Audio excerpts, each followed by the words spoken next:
আমরা কখনো এই আকীদার ব্যাপারে তাদের সাথে আপোষ করতে পারি না, বাতিলের সাথে আপোষ করতে পারি না। আমাদের শরীরে এক বিন্দু তাজা রক্ত থাকতেও আমরা তাদের সাথে কখনো আপোষ করব না, ঠিক কিনা? ওলিদের উসিলায় আমরা মুসলমান হয়েছি, এই সমস্ত ওলিদের অবদান আমরা কখনো বলতে পারবো না। ইসালের সব বলতে আমরা কি বুঝি? ইসাল শব্দের অর্থ হচ্ছে পৌঁছিয়ে দেওয়া, সোয়াব অর্থ হচ্ছে নেকি। আমরা আজকে যত দোয়া, দুরুদ, তসবিহ, তাহলিল, জিকির, আজকার, কোরআন তেলাওয়াত, বুখারী শরীফের খতম বা দালাউল খায়রাতের খতম শরীফ, যা কিছু আমরা ভালো কাজ করব সবগুলার সব আমাদের পীর ও মুর্শিদের রূহ মুবারকে আল্লাহ পৌঁছিয়ে দেবে। এতে কোনো সন্দেহ আছে? আরো জোরে বলেন, সন্দেহ আছে? কিন্তু আমাদের মধ্যে বর্তমান বিশ্বে ওলামা নামদারি আহলে হাদিস বা যাদেরকে লা মাযহাবী বলা হয়, তাদের মতে, যাদের কোনো মাযহাব নাই, তাদের মতে আমরা যে কোরআন শরীফ তেলাওয়াত করি, এই কোরআন শরীফের তেলাওয়াতের সওয়াব শুধু তেলাওয়াতকারী পান, যার উদ্দেশ্যে পাঠ করা হয় বা সওয়াব রেসানি করা হয় ওনারা পান না। এটাই হচ্ছে তাদের আকীদা, বিশ্বাস। কিন্তু আমাদের আহলে সুন্নাত ওয়াল জামাতের আকীদা বিশ্বাস হচ্ছে যে আমরা যে কোরআন শরীফ তেলাওয়াত করি তার সবও আমাদের মৃত ব্যক্তিরাও পায়। এই বিশ্বাস আজকের থেকে নয়, হাজার হাজার বছর, এই ১৫০০ বছর আগ থেকেই এই আকীদাটা চালু হয়ে আসছে। আমরা সবাই জানি আমাদের এই বাংলাদেশে, সারা বিশ্বেই ধরে আকীদাগত বিভাজন আছে। আমাদের ইসলাম ধর্মে অনেক দল উপদল আছে, শাখা প্রশাখা আছে।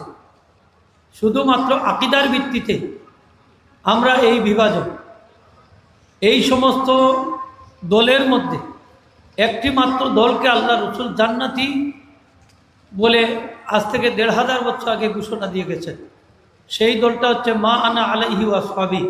নবীজি বলেছেন, আমি এবং আমার সাহাবা একরাম যে বিশ্বাসের উপর আছে, যে ইজমের উপর আছে, যে মতবাদের উপর রয়েছে, সেই ইজম, সেই মতবাদ, সেই আকীদা, সেই আদর্শের উপর যারা থাকবে তারা হবে সেই মুক্তিপ্রাপ্ত দল, তারাই হবে সেই নাজি দল, তারাই হবে সেই জান্নাতি দল। সুতরাং আমরা বিশ্বাস করি আমরা সাহাবা একরামের আদর্শের উপর আছি, রসুল পাক সাল্লাল্লাহু আলাইহি ওয়াসাল্লামের আদর্শের উপর আছি, রসুল আকরামের সুন্নতের উপরে আমরা আছি, সাহাবা একরামের সুন্নতের উপরে আমরা আছি। সুতরাং আমরাই হচ্ছি সেই মুক্তিপ্রাপ্ত দল, সেই নাজি দল, সেই জান্নাতি দল, ঠিক কিনা না? এতে কোনো সন্দেহ আছে? আরো জোরে বলেন, সন্দেহ আছে? আমরা সেই মুক্তিপ্রাপ্ত দলের মধ্যে আমরা আছি। আমি একটু সামনের দিকে যাই। আমাদের এই বাংলাদেশ আউলিয়া একরামদের পদবারে এবং আউলিয়া একরামদের এই দ্বীনি দাওয়াতের ফসল আজকে আমাদের বাংলাদেশে মুসলমানদের সংখ্যা দিন দিন বেড়ে যাচ্ছে। আমরা যদি ইতিহাস তালাশ করি, যে আমরা দেখতে পাই যে আমাদের সিলেটের জমিনে যিনি সাহিত্য আছেন, আমাদের সিলেটকে আধ্যাত্মিক রাজধানী বলা হয়, ঠিক কিনা না? যার উসিলা আমরা মুসলমান হইলাম। সুদূর এমন থেকে যিনি সিলেটে আসলেন তার নাম হচ্ছে হযরতে শাহজালাল মদরদে এমনই রহমতুল্লাহ আলাইহি। তার রুহানি সন্তান আমরা, ঠিক কিনা না? আমরা আউলিয়া কেরামদের রুহানি সন্তান। এই শাহজালালের জমিনে আপনারা দেখেছেন যারা নির্বাচনে প্রার্থী হন তাদের নির্বাচনী প্রচারণা শুরু করা হয় এই আধ্যাত্মিক রাজধানী শাহজালাল সাহেবের মাজার জিয়ারতের মাধ্যমে, ঠিক কিনা না? এখনো মানুষের বিশ্বাস যে আউলিয়া কেরামদের রুহের ফয়েজ এবং তাদের বরকত এটা বন্ধ হয় নাই, এটা কোনোদিন বন্ধ হবে না, এটা কিয়ামত তক জারি থাকবে। সুতরাং এই বিশ্বাস নিয়েই ওনারা আসেন শাহজালাল সাহেবের মাজারে জিয়ারতের মাধ্যমে নির্বাচনী কার্যক্রম শুরু করেন। কিন্তু আমাদের দেশে একটা দল আছে যারা ইসলাম নামধারী, ওরা কিন্তু এই মাজারের জিয়ারতের ধার ধারে না, ঠিক কিনা না? এরা জিয়ারতের ধার ধারে না। যখন নির্বাচন আসে তখনই মানুষকে ধোঁকা দেওয়ার জন্য বলে এই শাহজালালের বাংলাদেশ, এই শাহপরানের বাংলাদেশ, এই শাহ মাকদুমের বাংলাদেশ, রহম করো আল্লাহ, রহম করো আল্লাহ, ঠিক কিনা না?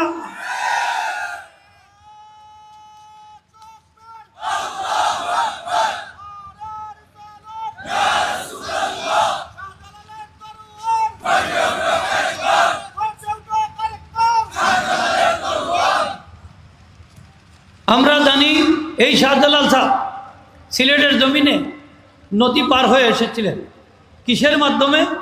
জায়নামাজ বিছিয়েছিলেন সুরমা নদীর উপর। জায়নামাজটা কিস্তি আকারে বড় হয়েছিল। এটা শাহজালাল সাহেবের কারামত। আমরা আল্লাহর ওলিদের কারামত বিশ্বাস করি, কিন্তু আমাদের মধ্যে একদল আছেন ওনারা আল্লাহর ওলিদের কারামত বিশ্বাস করে না। ঠিক কিনা না? আপনারা মাদ্রাসায় পড়েছেন আকাইদে নসবি কিতাব, আকিদার কিতাব, সেখানে স্পষ্টভাবে লেখা আছে যে কারামাতুল আউলিয়া হাক্কুন, আল্লাহর ওলিদের কারামত সত্য। যারা এটা মানে না, বিশ্বাস করে না, তারা গুমরাহ পথভ্রষ্ট। ঠিক কিনা না? সুতরাং শাহজালাল রহমতুল্লাহ আলাইহির এই কারামতকে যারা বিশ্বাস করবে না, আমরা মনে করি এরা গুমরাহ, এরা পথ হারা। সুতরাং যে দলের আকিদা বিশ্বাসের মধ্যে সমস্যা আছে, যে দলে আকিদা বিশ্বাস ভ্রান্তিতে ভরা, যারা সাহাবা একরামদেরকে সত্যের মাপকাঠি মানে না, যারা আউলিয়া একরামদের রুহানি ফয়েজকে মানে না, যারা আউলিয়া একরামদের কারামতে বিশ্বাস করে না, আমরা তাদেরকে কখনো বিশ্বাস করতে পারি না। ঠিক কিনা না?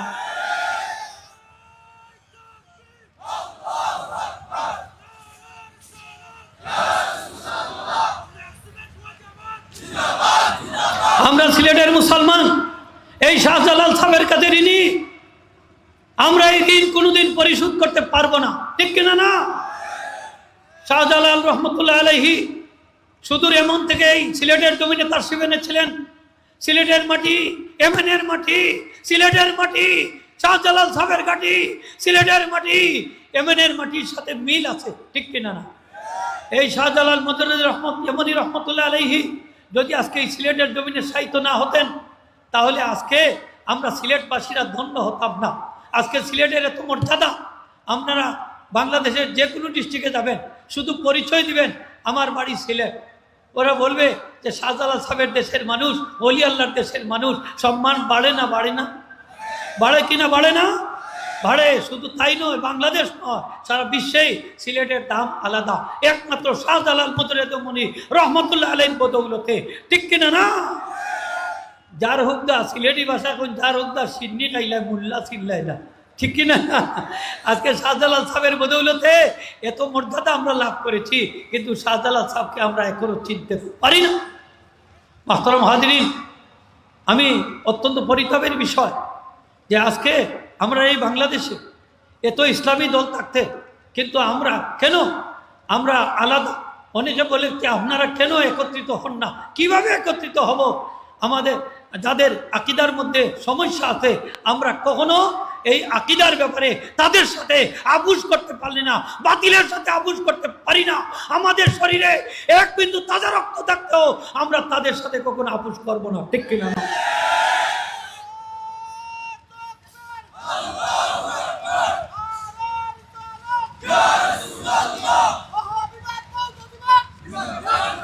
হাজিরিন ইকরাম,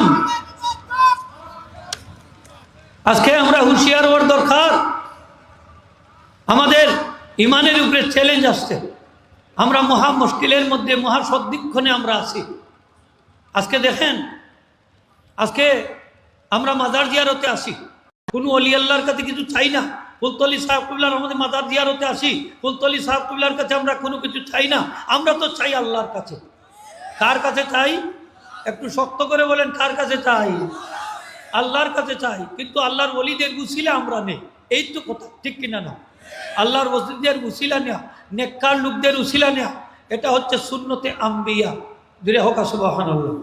এটা সুন্নতে আম্বিয়া, আল্লাহ রসুলের উসিলা আমরা ধরি। এই উসিলা ধরাটা শিরিক নয়। কিন্তু আমাদের মধ্যে একদল ইসলাম নামদারি মুসলমান আছে, যারা বলে যে নেককার লোক যারা মৃত, এরা যদি নবী হন, অলি হন, গৌস হন, কুতুব হন, যে কোনো স্তরের লোক হন, তাদের ওসিলা ধরা যাবে না। ওসিলা ধরা শিরিক। যারা ওসিলা ধরবে তারা মুশরিক। অর্থাৎ তাদের দৃষ্টিতে আমরা যারা এখানে আসছি, আজকে যারা যত মানছে জিয়ারত করবা, সব মুশরিক হয়ে গেছে। শাহজালাল সাহেবের মাদারও দায়, আমরা ইমান আর রইছে না, আমরা মাদার হুজারি, আমরা মুশরিক। সুতরাং যারা আমাদেরকে মুশরিক বলে, আমরা কি করে তাদের সাথে, সেই সমস্ত মুসলমানদের সাথে আমরা একত্রিত হতে পারি? ঠিক কিনা না? হাজিরিন ইকরাম, আল্লাহর ওলিদের মাজার আমরা জিয়ারত করি। জিয়ারত করাটা কি? জোরে বলেন সুন্নত। জিয়ারত করা কি? আরো জোরে বলেন জিয়ারত করা কি সুন্নত? তো আমরা সুন্নতের মধ্যেই আছি, আমরা বেদাতের মধ্যে গেলাম কখন? আমরা তো জিয়ারত করি, যে জিয়ারতটা খুদ রসুল পাক সাল্লাল্লাহু আলাইহি ওয়াসাল্লাম থেকে স্বীকৃত। সেই জিয়ারতটা রসুল পাক সাল্লাল্লাহু আলাইহি ওয়াসাল্লাম করেছেন, সাহাবায়ে কেরামরা করেছেন, তাবেঈন আযমরা করেছেন, তবে তাবেঈন করেছেন, সলফে সালিহিন করেছেন, বর্তমানে আছে, কিয়ামত পর্যন্ত থাকবে। ঠিক কিনা না? আমরা জিয়ারত করি, জিয়ারত শেষে দোয়া করি। মৃত ব্যক্তিকে আমরা সামনে রাখি। কেন? মৃত ব্যক্তিদের মুখটা থাকে কিবলার দিকে, আর আমরা দাঁড়াইতাম কোন দিকে? পূর্ব দিকে, যাতে সামনাসামনি হয়। যখন আমরা সালাম দিলাম, সালাম দেওয়ার পর তখন আমরা দোয়া করি। এই দোয়াটা তো মৃত ব্যক্তিকে সামনে নিয়েই করতে হয়। ঠিক কিনা না? আপনি যখন সালাম দিলেন তখন তো তাকে সামনে নিয়েই আপনাকে দোয়া করতে হবে, তখন তো আপনি পিছন দেখাতে পারেন না, এটা বেয়াদবি। ঠিক কিনা না? আপনি তাকে সামন দিয়ে যখন সালাম দিয়েছেন দোয়া করবেন সামন দিয়ে। আমি একটা দলিল দিয়ে যাই। খলিফা আবু জাফর মনসুর আব্বাসীয় খলিফা, যখন তিনি নবীজির রওজা শরীফ জিয়ারতে গেলেন, নবীজির রওজা শরীফ জিয়ারত শেষে তৎকালীন যুগের সেরা মুফতি ইমাম মালিক রহমতুল্লাহ আলাইহিকে ডাক দিলেন যে, ইমাম মালিক সাহেব, আমার তো জিয়ারত কার্য শেষ, এখন আমি দোয়া করতাম, আমার দোয়ার কিবলা কাকে বানাইতাম, নবীজিকে না কাবাকে? বর্তমান ওয়াহাবি সরকার সৌদি আরবে দেখেন যান, দোয়া করতে দেয় না নবীজিকে সামনে নিয়ে, বলে কাবা ওদিকে। আপনি দোয়া করতে গেলেই বাধা দেয়, কয় মামনু, হাদা হারাম, হাদা হারাম। ঠিক কিনা না? এরকম বাধা দেয়। তো যাই হোক, তিনি ডাক দিলেন যে আমি এখন দোয়া করবো কোন দিকে, কিবলা বানাবো কাকে? তিনি তখন বলেছিলেন, লিমা তসরিফু ওয়াজহাকা আনহু ফাইন্নাহু ওসিলাতুকা ওসিলাতু আবিকা আদম আলাইহিস সালাম বাল ইস্তাকবিলহু। তিনি বলেছিলেন, আল্লাহ রসুল থেকে তুমি চেহারা কেন সরাবে? তুমি নবীজিকে উসিলা বানা ধরো, তিনি তোমার উসিলা, তোমার পিতা আদম আলাইহিস সালামের উসিলা, বাল ইস্তাকবিলহু, নবীজিকে সামনে রেখে নবীজিকে কিবলা বানিয়ে আপনি দোয়া করুন। তিনি বলেছিলেন যে আপনার দোয়ার কিবলা নবীজিকে বানিয়ে তারপরে আপনি দোয়া করুন। তিনি বলেছিলেন যে নবীজি আপনারও উসিলা, আপনার পিতা আদম আলাইহিস সালামের উসিলা। সুবহানাল্লাহ। তাহলে বোঝা গেল যে রাসূল পাক সাল্লাল্লাহু আলাইহি ওয়াসাল্লামকে উসিলা ধরে আমরা দোয়া করতে পারি, এটা শিরিক নয়। জুড়ে বলেন এটা কি নয়? একটু জুড়ে বলেন কি নয়? শিরিক নয়। কিন্তু আমাদের মওদুদি বা ওয়াহাবিদের আকীদা হচ্ছে, মওদুদি সাহেবের আকীদা, ওয়াহাবিদের আকীদা হচ্ছে যে মৃত লোকদেরকে আপনি ওসিলা বানিয়ে দোয়া করতে পারবেন না। যদি কেউ দোয়া করে, যেমন আমরা যেভাবে দোয়া করি, আল্লাহ শাহজালাল সাহেবের উসিলা আমার দোয়া কবুল করো, শাহপুরান সাহেবের উসিলা, অথবা তোমার নবী মুহাম্মদ সাহেবের উসিলা আমার দোয়াকে কবুল করো, এ শিরিক হয়ে যাবে। আর যে দোয়া করবেন সে মুশরিক হয়ে যাবে। ধীরে বলেন নাউজুবিল্লাহ। এটাই হচ্ছে তাদের আকীদা, কিন্তু আমরা এটা বিশ্বাস করি না। আহলে সুন্নাত ওয়াল জামাতের আকীদা হচ্ছে যে মৃত ব্যক্তিদের উসিলা ধরেও দোয়া করা যাবে, এটা সুন্নত, সুন্নতে আম্বিয়া। এতে ঈমান নষ্ট হবে না। কি হবে না বলেন? ঈমান নষ্ট হবে। আমি ওদেরকে বলি যে ইমাম শাফি রহমতুল্লাহ আলাইহি, নাম শুনছেন তো আপনার, যে ইমাম শাফি রহমতুল্লাহ আলাইহি যখনই কোনো মাসালাত আটকা পড়তেন, তিনি আমাদের মযহবের ইমাম আজম আবু হানিফা রহমতুল্লাহ আলাইহি মাজার জিয়ারতে যেতেন। তিনি লিখেছেন যে আমি যখন কোনো সমস্যায় পড়তাম অথবা আমার কোনো মাসালা হল হইতো না, তখন আমি ছুটে যেতাম ইমাম আজম আবু হানিফা রহমতুল্লাহ আলাইহির দরবারে। সেখানে গিয়ে আমি 2 রাকাত নামাজ পড়তাম, তারপরে তার উসিলা দিয়ে আমি দোয়া করতাম। তার মাজার থেকে বাইরে হইবার আগে আল্লাহ আমার হাজত পূরণ করে দিতেন। ইমাম শাফি রহমতুল্লাহ আলাইহি বিশ্বনন্দিত মুফতি, বিশ্বনন্দিত মুহাদ্দিস, মুফাসসির, স্বীকৃত আলিম। সারা বিশ্বে আহলে হাদিসকে যখন প্রশ্ন করবেন যে ইমাম শাফি সম্পর্কে আপনাদের রায় কি, সে বলবে হুয়া তাজুনা, হুয়া রাসুনা, হুয়া সাইয়্যিদুনা, তিনি আমাদের তাজ, তিনি আমাদের সাইয়্যিদ। এরকম কথা বলে যে ইমাম শাফি রহমতুল্লাহ আকীদা কি, যে ইমাম শাফিও তো মৃত ব্যক্তির উসিলা নিয়ে দোয়া করেছেন, মৃত ব্যক্তির উসিলা নিয়ে দোয়া করেছেন, তাকে তো কেউ মুশরিক ফতোয়া দেয় নাই। যে ইমাম শাফি রহমতুল্লাহ আলাইহি আমাদের মযহবের ইমাম আজম আবু হানিফার উসিলা নিয়ে দোয়া করেছেন, আলহামদুলিল্লাহ বলেন। ইমাম শাফি রহমতুল্লাহ আলাইহি তার কবিতার মধ্যে বলেছেন, আলুন নবী দারিয়াতি ওয়া হুম ইলাইহি ওয়াসিলাতি আরদু বিহিম উতিয়া গাদান বিয়াদিল ইয়ামিনি সাহিফাতি। তিনি লিখেছেন যে আহলে বায়ত, আল্লাহ রসুলের পরিবার পরিজন আমার উসিলা, আমি আশা করি কিয়ামতের দিন তাদের উসিলা আল্লাহ পাক যেন আমার ডাইন হাতে আমলনামা দান করেন। এটাই হচ্ছে ইমাম শাফি রহমতুল্লাহ আলাইহির আকীদা, বিশ্বাস। যারা আজকে বলে যে মৃত ব্যক্তিদের উসিলা ধরা যাবে না, শিরক, তাহলে তো ইমাম শাফি যাবো মুর্শিদ, ঠিক কিনা না? ইমাম শাফি যাবো মুর্শিদ। আরো আশ্চর্য হবেন, সিয়াসিত্তার অন্যতম ইমাম, নাম মনে রাখবেন, ইমাম তিরমিজি রহমতুল্লাহ আলাইহি, যে জামে তিরমিজির লেখক ইমাম তিরমিজি রহমতুল্লাহ আলাইহি, স্বপ্নে আল্লাহ রসুলের দিদার তার নসিব হয়ে গেল। তিনি আল্লাহ পাককে প্রশ্ন করলেন, রব্বুল আলামিন আমাকে একটি আমল বাতলিয়ে দিন, যে আমলটা করলে আমার ইমান হেফাজত থাকতো আর ইমানের উপরে আমার ইন্তেকাল হইত, ইমানের উপর আমার মৃত্যু নসিব হইত। তখন আল্লাহ পাক বললেন যে তুমি প্রত্যেক ফজরের সুন্নতের পরে ফরজের আগে এই দোয়াটা পাঠ করবে। আমি দোয়াটা আপনাদের সামনে উল্লেখ করছি। এই দোয়াটা ইমাম তিরমিজি রহমতুল্লাহ যতদিন পৃথিবীতে বেঁচে ছিলেন তিনি প্রত্যেক দোয়া করতেন এবং তার ছাত্রদেরকে এই দোয়া করার জন্য উৎসাহিত করে গেছেন।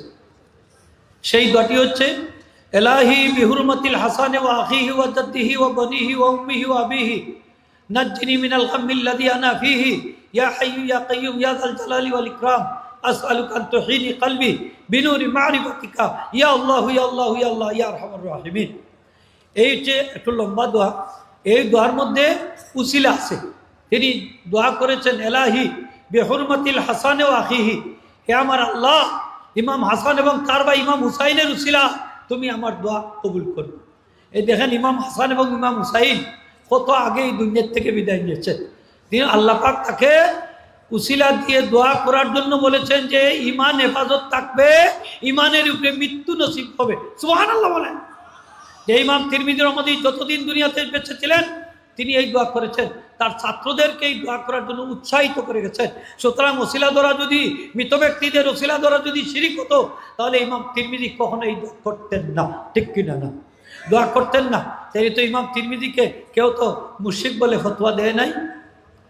সুতরাং আমাদের বুঝতে হবে যে নেককার লোকদের যে উসিলা আমরা ধরি, এই উসিলা ধরাটা শিরিক নয়, মাজার জিয়ারত করা, মাজার পূজা নয়, বরং নবীর সুন্নত, ঠিক কিনা না? আজকে দরগাকে দুর্গা বলা হচ্ছে। আল্লাহর কসম দিয়ে বলছি, দরগা আর দুর্গা আকাশ পাতাল পার্থক্য, ঠিক কিনা না?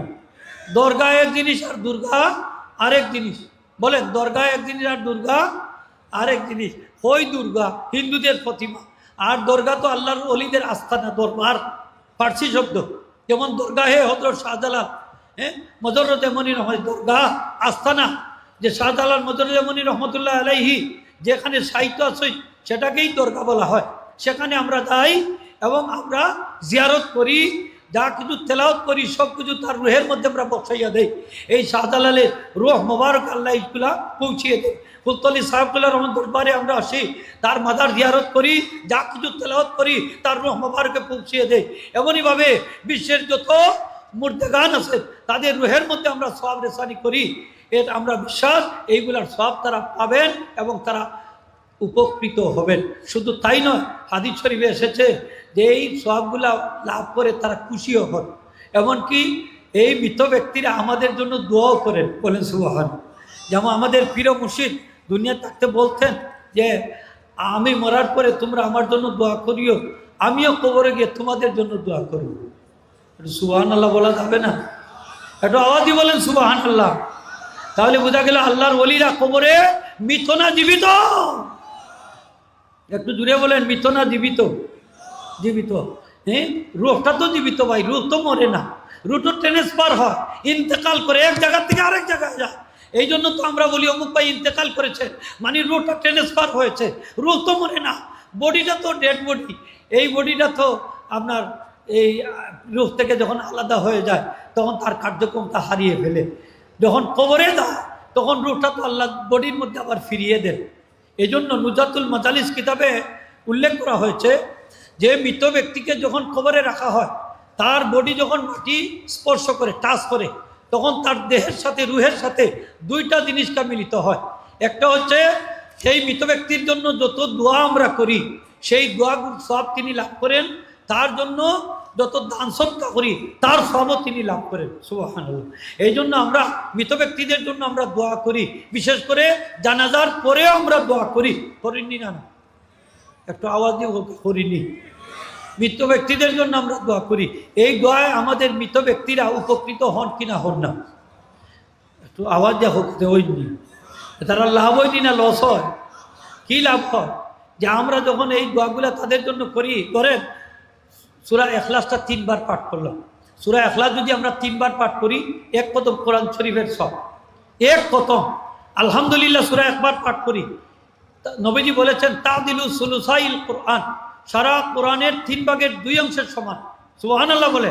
তারপরে দুরূদ শরীফ ইস্তেগফার করে সংক্ষিপ্ত দোয়া করি। এই দোয়াটাও মৃত ব্যক্তি লাভ করেন।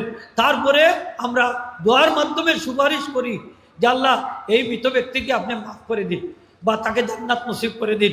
এই যে সুপারিশটা করলাম, হাদিস শরীফের ভাষায় নবীজি ইরশাদ করেছেন যে আমার উম্মত মারা যাওয়ার পরে কমপক্ষে 4 জন মানুষ যদি তার জন্য কোনো সুপারিশ করে, যেই সুপারিশ করবে সেই সুপারিশে আল্লাহ কবুল করে নেবেন। তাইলে আমরা যে দোয়া করি, এই দোয়া করা মৃত ব্যক্তির উপকার হয় কি হয় না? একটু জুড়ে বলেন, হয় কি হয় না? আমাদের প্রিয় মুর্শিদ এই দোয়ার পক্ষে ছিলেন। আমরা মৃত ব্যক্তিদের জন্য দোয়া করি, আমরা জানাজার পরে দোয়া করি, তারপরে কবর জিয়ারত করি, কবর জিয়ারতের পরেও দোয়া করি, মৃত ব্যক্তিদেরকে সামনে নিয়ে করি এবং তাদের উসিলা ধরে আমরা দোয়া করি। এই যে কাজগুলো আমরা করি, এইগুলা সম্পূর্ণ শরিয়া সম্মত, সুন্নত মোতাবেক। ঠিক ওলিদের উসিলা আমরা মুসলমান হয়েছি। এই সমস্ত ওলিদের অবদান আমরা কখনো বলতে পারবো না, ঠিক কিনা না? তাদের রুহানি ফয়েদে আমরা বিশ্বাস করি। গাউলিয়াদের রুহানি ফয়েদ দ্বারা আমরা ফয়জিয়াব হব সব সময়, কারণ তাদের বরকত বন্ধ হয় না। আল্লাহর ওলিদের কারামত মরার পরেও কিন্তু জারি থাকে, পাওয়ারটা আরও বাড়ি যায়। হোকা সুবহানাল্লাহ। কত আজিজিয়ার মধ্যে আনছই যে আল্লাহর ওলিদের কারামত দুনিয়াতে যেভাবে ছিল এর থেকে আরও বেশি, পাওয়ারটা আরও বেশি বেড়ে যায়। সুতরাং আমরা যদি এই নিয়ত করে ফুলতলি সাহেবুল্লাহর মাজার জিয়ারত করি যে ফুলতলি সাহেবুল্লাহর রুহানি ফয়েজ আমরা অবশ্যই লাভ করব ইনশাআল্লাহ, তার রুহানি ফয়েজ আমরা অবশ্যই ফয়জিয়াব হব। এই বিশ্বাস নিয়েই তো এই দরবারে আমরা আইছি, ঠিক কিনা না? একটা আওয়াজ দিয়ে হোক কথা, ঠিক কিনা না? এই বিশ্বাস আমরা আসেনি না নাই? ফুলতলি সাহেবুল্লাহ কবরে গিয়ে আমাদের জন্য দোয়া করতে পারবেন কি পারবেন না? এই বিশ্বাস আমাদের কি আছে? একটু হাত উঠায় দেখান কাদের আছে। নারায়ে তাকবীর।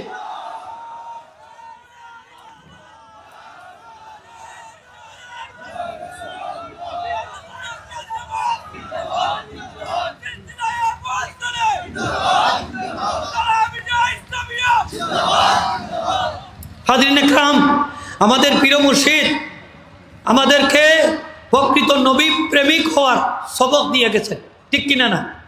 কারণ নবীজির সাথে যদি সম্পর্ক না হয় তাহলে কিয়ামতের দিন কে আপনাকে শাফাত করবে, ঠিক কিনা না? হে শাফাত করবে কে? দেখা যায় যে নবীর সাথেই যখন আমাদের আকীদার মধ্যে সমস্যা, তাইলে আমরা কি করে ওদের সাথে আমরা একত্রিত হতে পারি? আমরা বিশ্বাস করতে হবে যে আমাদের নবী মুহাম্মদ ইসলামের মহব্বতই হচ্ছে আমাদের ইমানের পরিপূর্ণতা। এজন্য আমরা আমাদের ইমানকে কিভাবে কামিল করতে হয় আমরা সব সময় সেদিকে লক্ষ্য রাখবো। আমাদের প্রিয় মুর্শিদ আমাদেরকে সেই সবক দিয়ে গেছেন যে আল্লাহ রসুলের সাথে আমাদের কীরকম ব্যবহার, কীরকম ভালোবাসা স্থাপন করতে হবে। তিনি বয়াতের বাদে প্রায় বলতেন যে প্রত্যেহ 200 বার দুরূদ শরীফ পাঠ করিও, পারলে আরও বাড়াইয়া করিও, হইতানি না হইতা না খেনে হইতা। দুরূদ শরীফের মাধ্যমেই নবীজির সাথে উম্মতের সম্পর্ক স্থাপিত হবে। দুরূদ শরীফ হচ্ছে সবচেয়ে বড় উসিলা নবীজির সাথে মহব্বতের সম্পর্ক স্থাপন করার। হাদিস শরীফে এসেছে, নবীজি বলেছেন আসমাউ সালাতা মিন আহলি মুহাব্বতি ওয়া আরিবুহুম। আমার কোন উম্মত যদি মহব্বতের নেঠে আমি নবীর উপর সালাম প্রেরণ করে, দুরূদ প্রেরণ করে, আমি নিজ কানে তা শুনি এবং যে সালাম দেয়, যে দুরূদ পড়ে তাকেও আমি চিনি। একটু জোরে বলেন না সুবহানাল্লাহ। আর এমনি যে আমরা দুরূদ শরীফ পড়ি, সালাম দেই, এটা কি নবীজির কাছে যায় কি যায় না? বইয়া পড়লেও যায়, দাঁড়াইয়া পড়লেও, একটু জোরে বলে যায় কি যায় না? দাঁড়াইয়া পড়লে যায় না, না খালি বইয়া পড়লে যায়, যায়। যে কোনোভাবেই পড়েন সেটা আমার নবীজির কাছে যাবেই যাবে। কারণ আল্লাহ পাকের একদল স্পেশাল বাহিনী পৃথিবীতে আছে যারা সারা পৃথিবী চক্কর দেয়। বিশ্বের কোথাও যদি তার নেককার উম্মত নবীর উপরে দুরূদ পড়ে সালাম দেয়, সেই দুরূদ এবং সালাম সাথে সাথে তারা নবীর কাছে পৌঁছিয়ে দেন, নবীর কাছে পৌঁছিয়ে দেন। এই বিশ্বাস কিন্তু আমরা রাখি, সব সময় রাখি। একটা হাদিস বলি যে হযরতে ইমাম জৈনুল আবেদিন রহমতুল্লাহ আলাইহি দরবারে এক ব্যক্তির আলোচনা করা হলো যে প্রত্যহ তিনি নবীজির রওজা আথর জিয়ারত করাতে আসেন, অনেক দূর থেকে প্রতিদিন আসেন। তো বলা বলি করা শুরু করা হলো যে এই ব্যক্তি অনেক দূর থেকে প্রত্যেক দিন নবীজির রওজা আথর জিয়ারত করা কেন আসেন। তো তিনি সেই লোকটাকে ডেকে আনলেন, এনে বললেন, ভাই তুমি প্রতিদিন এত দূর থেকে নবীজির রওজা শরীফ জিয়ারত করা কেন আসো? তখন সে বলল, হুজুর ইন্নী উহিব্বুত তাসলিমা আলা নবী সাল্লাল্লাহু আলাইহি ওয়াসাল্লাম, আমি নবীজিকে সালাম দেওয়া পছন্দ করি, এই জন্য অনেক দূর থেকে কষ্ট স্বীকার করে হলেও নবীজির রওজা জিয়ারতে আসি। তখন তিনি বললেন, ভাই আমি কি তোমাকে একটা হাদিস শোনাবো যেটা আমি আমার পিতা ইমাম হুসাইন থেকে, তিনি তার পিতা আলী রাদিয়াল্লাহু থেকে শুনেছেন। তো বললেন, ঠিক আছে আপনি বলুন। তখন তিনি বললেন যে নবীজি ইরশাদ করেছেন, লা তাজআলু কবরি ঈদা ওয়ালা তাজআলু বুয়ুতাকুম কুবুরা ওয়া সাল্লু আলাইয়া ওয়া সাল্লিমু হাইসুমা কুনতুম ফাসায়াবলুগুনি সালামুকুম ওয়া সালাতুকুম। তিনি বললেন যে নবীজি ইরশাদ করেছেন, আমার ইন্তেকালের পরে তোমরা আমার কবরকে ঈদ বানাইও না। অর্থাৎ নবীজি ইরশাদ করেছেন, আমার ইন্তেকালের পরে তোমরা আমার কবর জিয়ারতে যখন আসবে তখন এটাকে মেলার জায়গা বানাবে না, আড্ডা ফুর্তির জায়গা বানাবে না, বিনোদনের জায়গা বানাবে না, সেলফি তোলার জায়গা বানাবে না। আমাদের মধ্যে অনেক ভাইয়েরা আছেন নবীজির রওজা শরীফ জিয়ারতে গিয়ে সেলফি উঠান, আসেনি না নাই? এটা আদবের খেলাফ। জুড়ে বলেন, কিসের খেলাফ? আদবের খেলাফ। যেহেতু নবীজি রওজা আথরে জীবিত আছেন, আমাদের সালাম শুনেন, সালামের জবাব দেন, ওয়াইয়াসমাউ ওয়াইয়ুবসিরু, আমরা সালাম শুনেন এবং আমাদেরকেও দেখেন। সুতরাং সেখানে গিয়ে আমরা আদবের সাথে সালাম দিব। আমার একটা নিবেদন আপনাদের কাছে, খড়জুড়ে আমি নিজে দেখেছি অনেক ভাইয়েরা সেখানে গিয়ে সেলফি উঠানোর কাজ করেন, আসেনি না নাইলা? এই উমরাতে গিয়ে, হজে গিয়ে, নবীজির রওজা আথরে গিয়ে আপনারা অনেকেই গিয়ে সেলফি উঠানোর কাজ করি, এটা আসলে ঠিক নয়। নবীজি ইরশাদ করেছেন, লা তাজালু কবরি ঈদা, আমার মরার পরে আমার কবরকে তোমরা ঈদ বানাইও না, ওয়ালা তাজআলু বুয়ুতাকুম কুবুরা, তোমাদের ঘরেও কবর বানাইও না। অর্থাৎ যে ঘরের মধ্যে নামাজ নেই, যে ঘরে দুরূদ সালাম নেই, যে ঘরে কোরআন তেলাওয়াত নেই, জিকির আজকার নেই, সেই ঘর কবর সমান। কারণ কবরের উপরে তো মানুষ নামাজ পড়ে না, জিকির আজকার করে না, কোরআন তেলাওয়াত করে না, দোয়া দুরূদ করে না। নবীজি বলেছেন, ওয়াসাল্লু আলাইয়া ওয়াসাল্লিমু হাইসুমা কুনতুম, তোমরা বিশ্বের যে প্রান্তে থাকো সেখান থেকে আমি নবীর উপরে দুরূদ শরীফ পড়িও, সালাম দিও, ফাসায়াবলুগুনি সালামুকুম ওয়া সালাতুকুম, তোমরা দুরূদ পড়ার সাথে সাথেই, সালাম দেওয়ার সাথে সাথেই সেই দুরূদ এবং সালাম আমি নবীর কাছে পৌঁছিয়ে দেওয়া হয়।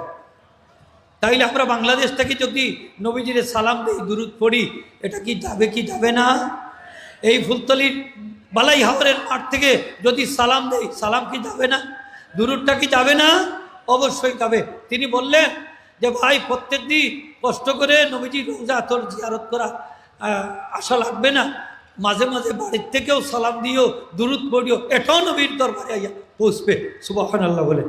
তাইলে আমরা যদি আমাদের প্রিয় মুর্শিদ আমাদেরকে শিখিয়ে দিয়েছেন, আমরা দুরূদ এবং সালাম বেশি বেশি করে এই নবীজির উপরে আমরা পাঠ করব, তখনই আমাদের মহব্বতটা আরও গাঢ় হবে। আর একটু দুরূদ শরীফের এই সংখ্যাটা একটু বাড়িয়ে নেবেন। আমরা প্রিয় মুর্শিদ সবসময়ই নবীজির শানে আলোচনা করতেন। প্রায় জায়গায় ওয়াজও গেলেই মুনাফিকের আলোচনাটা একটু বেশি করতেন, মুনাফিক মুসলমানদের আলোচনাটা বেশি করতেন, ঠিক কিনা না? বেশি করতেন। যে যারা মুখে দাবি করে তারা ইমানদার, আসলে অন্তরে তারা প্রকৃত ইমানদার নয়। কারণ ওদেরটা হৃদয়টা নবী বিদ্বেষে ভরপুর, নবীর বিদ্বেষে ভরপুর। যদিও তাদের আমল ভালো, যদিও তাদের ব্যবহার ভালো, যদিও তাদের বাইরের অবস্থা ভালো, ঠিক কিনা না? হাজিরিন ইকরাম, নবীর প্রতি যদি ভাব ভালো না থাকে, যতই আপনি আমলদার হন, যতই পরহেজগার দাবি করেন, এটা কখনো আল্লাহর দরবারে গ্রহণযোগ্য হবে না, ঠিক কিনা না? তাই আমরা আমাদেরকে আমাদের প্রিয় মুর্শিদ আশিকে রাসূলুল্লাহ যে যত পন্থা আছে সেইগুলো আমাদেরকে সব সময় বলে গিয়েছেন। সুতরাং আমরা নবীজির উপরে দুরূদ শরীফের সংখ্যাটা আমরা একটু বাড়িয়ে নিব। যত বাড়ি আমরা বেশি করে দুরূদ শরীফ পড়তাম, আল্লাহ যেন আমাদেরকে তৌফিক দান করেন। সবাই বলেন আমিন। আমার আরেকটা কথা, আমরা যে নবীজির রওজা শরীফ জিয়ারতে যাই, আমরা নবীজিকে সালাত সালাম দিই, আসসালাতু ওয়াসসালামু আলাইকা ইয়া রাসূলুল্লাহ, আসসালাতু ওয়াসসালামু আলাইকা ইয়া হাবিবাল্লাহ বলে সালাম দেই। আমরা কি নবীজিকে মৃত মনে করি না জীবিত মনে করি? একটু শক্ত করে হোক, মৃত না জীবিত? এই বিশ্বাস কি আমাদের আসেনি না? নয়, আছে। আমরা যখন সেখানে যাই, গিয়ে নবীজিকে আমরা উসিলা ধরিনি না? ধরি না। আমার আল্লাহ বলেছেন, ওয়ালাউ আন্নাহুম যালামু আনফুসাহুম জাউকা ফাস্তাগফিরুল্লাহ ওয়াস্তাগফারা লাহুমুর রাসূল লাওয়াজাদুল্লাহ তাওয়াবার রহিমা। আমার নবীজিকে উদ্দেশ্য করে আল্লাহ পাক ইরশাদ করেছেন, আমার হাবিব, আপনার উম্মতেরা যদি নিজের নফসের উপরে জুলুম করে, জুলুম করা কি, মাথার থেকে নিয়ে পা পর্যন্ত যদি গুনাহ জর্জরিত হয়ে যায়, যদি আর কোনো আশ্রয় না থাকে একমাত্র আপনি নবীর দরবার ব্যতীত, জাউকা, তারা যদি আপনার দরবারে আসে, জীবিত অবস্থায় হোক, মৃত আপনার ইন্তেকালের পরেই হোক, তারা যদি আপনার দরবারে আসে, ফাস্তাগফিরুল্লাহ, এসে যদি আল্লাহর কাছে ক্ষমা প্রার্থনা করে, ওয়াস্তাগফারা লাহুমুর রাসূল, আপনি রসুলও তাদের জন্য আমি আল্লাহর কাছে ক্ষমা প্রার্থনা করেন, লাওয়াজাদুল্লাহ তাওয়াবার রহিমা, অবশ্যই তারা আল্লাহকে তওবা কবুলকারী হিসাবে পাবে এবং রহিম হিসাবে, দয়াবান হিসাবে পাবে, ক্ষমাশীল হিসাবে পাবে। একটু আওয়াজ দিয়ে বলেন সুবহানাল্লাহ। তাইলে নবীর দরবারে যাওয়ার জন্য আল্লাহ পারমিশন দিয়ে রেখেছেন কিয়ামত পর্যন্ত, ঠিক কিনা না? এখন যদি আমরা নবীর রওজায় যাই, নবীজির রওজা আথরে যাই নবীজিকে জিয়ারত করার জন্য, তাহলে আহলে হাদিসের মাসালা হচ্ছে, আপনি নবীর দরবারে যদি জিয়ারতের উদ্দেশ্যে যান, তাহলে যে টাকাটা আপনি খরচ করবেন, এই টাকাটা যেন আপনি পানিতে ফেলে দিলেন। তারা বলে কি, আপনি তো হজে গিয়েছেন, হজ করে সোজা দেশে চলে আসবেন, জিয়ারতের উদ্দেশ্যে মদিনা শরীফ যাওয়া যাবে। যদি যাই, যে টাকাটা খরচ করবেন এটা পানি যেন আপনি পানিতে ফেলে দিলেন। অথচ ইমাম মালিক রহমতুল্লাহ বলেছেন যে হজ করার পরে যদি কেউ নবীজির রওজা শরীফ জিয়ারতে যায়, তাইলে এই জিয়ারতটা হবে হজ কবুল হওয়ার যত ওসিলা আছে সবচেয়ে বড় নৈকট্যশীল উসিলা। সুবহান, ওসিলা। নবীজি ইরশাদ করেছেন, মান হাজ্জা ওয়ালাম ইয়াজুরনি ফাকাদ জাফানি, আমার যে উম্মতে হজ করলো অথচ আমাকে জিয়ারত করলো না, সেজন্য আমার সাথে দুর্ব্যবহার করলো। তুই বলেন নাউযুবিল্লাহ। নবীজি বলেছেন, মান যারা কবরি ওয়াজাবাত লাহু শাফাআতি, আমি নবীর রওজা শরীফ যে জিয়ারত করলো তার জন্য আমি নবীর শাফাত ওয়াজিব হয়ে গেল। সুবহানাল্লাহ। আমরা কি এই নবীজির শাফাত চাই কি চাই না? আর একটু জুড়ে বলেন, চাই কি চাই না? কারা কারা চাই না? একটু হাত উঠে দেখান। নারে তাকবীর, নারে রিসালাত। এই হাতগুলা কি আল্লাহ দেখতেছেন নি? দেখতেছেন না? আমাদের এই হাতগুলো আল্লাহর সিসি ক্যামেরা উঠবে কি উঠবে না? উঠবে। খালি বাংলাদেশের সিসি ক্যামেরা নয়, আল্লাহরও সিসি ক্যামেরা আছে, আসেনি না? নাই, আছে। তো যাই হোক, আমরা এই নবীজির শাফাত চাই, প্রত্যেক উম্মত নবীজির শাফাত আমরা চাই। যখন রওজা আথরের পাশে আপনি যাবেন, তখন আপনি নবীজিকে সালাম দিবেন, দেওয়ার পরে বলবেন, ইয়া রাসূলুল্লাহ সাল্লাল্লাহু আলাইহি ওয়াসাল্লাম, আমি এসেছি, আমি গুনাহ নিয়ে আপনার দরবারে এসেছি। ইয়া রাসূলুল্লাহ, আল্লাহ পাক ইরশাদ করেছেন যে আমরা যদি গুনাহ নিয়ে আপনার দরবারে আসি আর আল্লাহর কাছে ক্ষমা প্রার্থনা করি, আপনি নবী আমাদের পক্ষে আল্লাহর কাছে ক্ষমা প্রার্থনা করেন, তাহলে অবশ্যই আল্লাহ আমাদের তওবা কবুল করবেন, মাফ করে দিবেন।